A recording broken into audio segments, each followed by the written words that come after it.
Hello everybody and welcome to my YouTube channel, Art Classes My Way. Today you can see a little diagram we got going on here. I am going to be showing you how to do crimp beads. Unfortunately, crimp beads and crimping is so very small that I don't really think my camera is going to be able to pick up what I'm doing. So I've been drawing a few diagrams to show you the process of using the crimp tool and what is happening to the crimp pipe as you're using it. So to start off with, we have the top here of our diagram. This is basically what our crimp looks like. It looks like a little cylindrical tube. And what you're going to do is whatever thread or wire you are using, you are going to thread it up through, round, and down. Now you're going to want to leave some sort of hoop, so that way if this is for the end of a necklace or a bracelet, you can attach some sort of a jump ring in order to put a C-clamp or however it is that you end up deciding to finish your piece with. You don't always have to put a loop or anything like that. Sometimes you can just crimp something and then just leave, the end cut it flush, or the extra wire here off nice and flush, and maybe that's just the end of the wire. I've seen that done plenty of times. And so yeah, you're basically playing with a little cylindrical pipe like that, and this is obviously enlarged so you can see. And that is what we are going to be dealing with. Nice little hollow pipe that your wire goes up into, round and down, or just goes up and gets cut off in the top. So, okay, so to begin, this is actually pretty easy to do. Now, the only tool that you're really going to need, other than the crimp tubes themselves, you are going to need probably a crimper. Some people do actually just use their pliers. Now, the only thing with a plier is you won't be able to really do step 2 once we get there, which is really this guy. But you're going to be folding the metal over the top of whatever it is that you put through it. So this is what the crimp tool looks like. I got a small one because I really don't do that much with the crimps at all. And so I really don't need a great big one for like doing this extremely long turn and making hundreds and hundreds of these. I don't do that much beading so much as I do wire weaving and such. But this is what the crimp tool looks like. He does make life pretty easy. And you can see the different notches on the inside, and these are the important things here. So step by step, here's what we're going to do. Number 1, you put your tube along with your wire going through it. Otherwise, you're going to be closing this on nothing, so it won't really be doing you any kind of good. So you're going to put this guy into your first little area that looks like that. So it's going to be that little C shape right there while it's open. And then go on to step 2 here. And you're going to close it down on your crimp right there, and then you're going to end up with this kind of like Cheeto shape.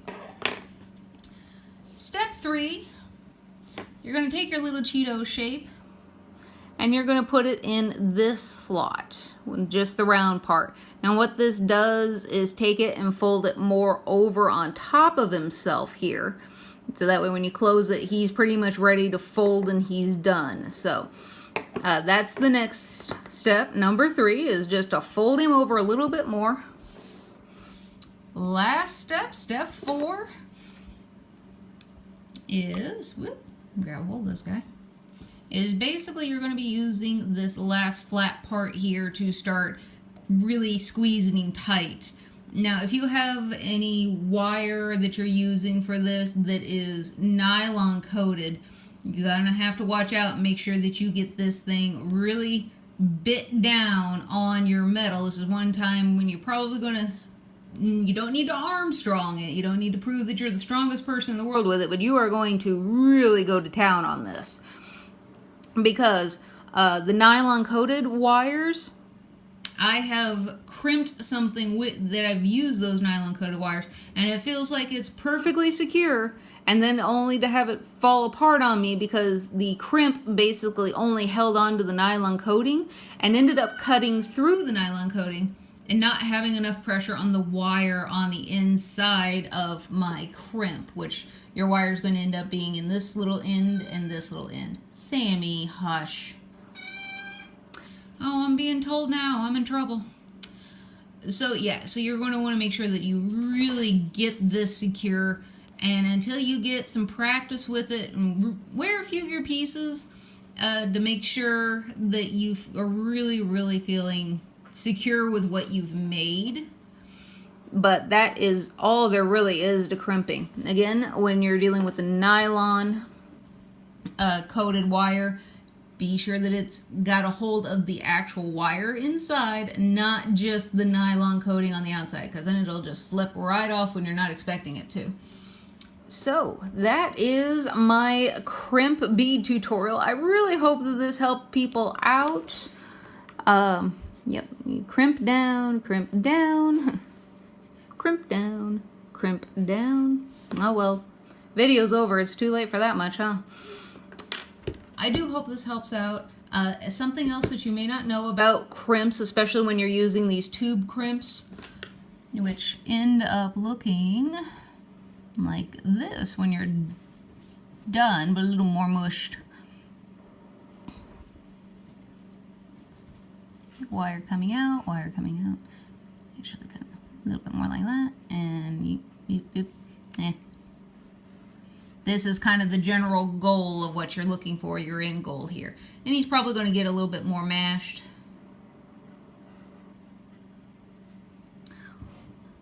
Whoop, right up the middle.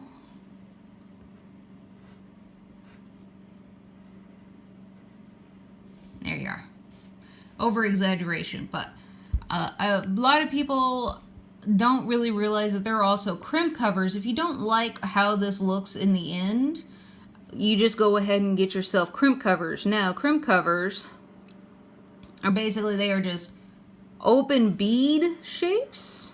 Let's see if I can't get this. Whoop. Whoop. Oh my goodness, I am so in trouble here with my kitty cat. So this is pretty much a crimp cover. So you place this guy inside here. Using your crimp tool, you're going to want to use the rounded part to just basically squeeze him closed till he touches. So you're going to go this way and this way with that till he closes. And you're not going to squeeze it to the point where it's getting flattened again. You just want to close this so that way it has a nice little cover to him when he's all done. It looks like a, depending on the metal you're using, it looks like a little bead of whatever metal you're predominantly using. So that's plenty easy enough, and some crimps will even come with a tab on them, which will kind of look a little bit like this. And it'll have this big goofy ribbon coming off of it. Yeah, goofy ribbon. Now that is basically like a jump ring. I really don't trust these guys too much. I'd rather go with a jump ring myself. But the point behind this is that once you close this up and you don't want to have any wire, and some people do leave the wire. I trust leaving the wire plus this more than I would not using a jump ring. But then once you get that all settled and through and everything, and then you just take a pair of pliers and you fold this guy over till he touches your bead again, so that way you end up something that kind of looks like. So,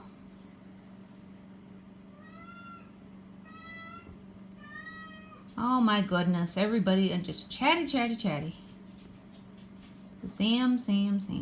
There you go. And you end up with something that looks like this, and then you can choose to put your jump ring through it, or you can just have your lobster claw come in and clasp on him. You know, just however you end up deciding to do it. But those are your options available to you at your average crafting store that you will find available. Ta-da! Fast sketches. It's fun. So, Thank you for coming and joining my crimp class here. I hope it was informative. Please let me know if you would still like to see a physical demonstration. Again, I really don't think it's going to be too terribly easy to see how I do that. So I hope that this is helpful. But again, like I said, if this is not good enough, the diagram is not good enough for you, do let me know. Please like, comment, and subscribe. Leave me comments down below of things and videos you would like to see. This video is based on something that somebody asked me at work how to do, and I told her I would make her a video tonight. And if you're watching, please give me a like. Yay! I hope you all had a wonderful day, and thanks for coming and hanging out with me. Have a good one. Bye!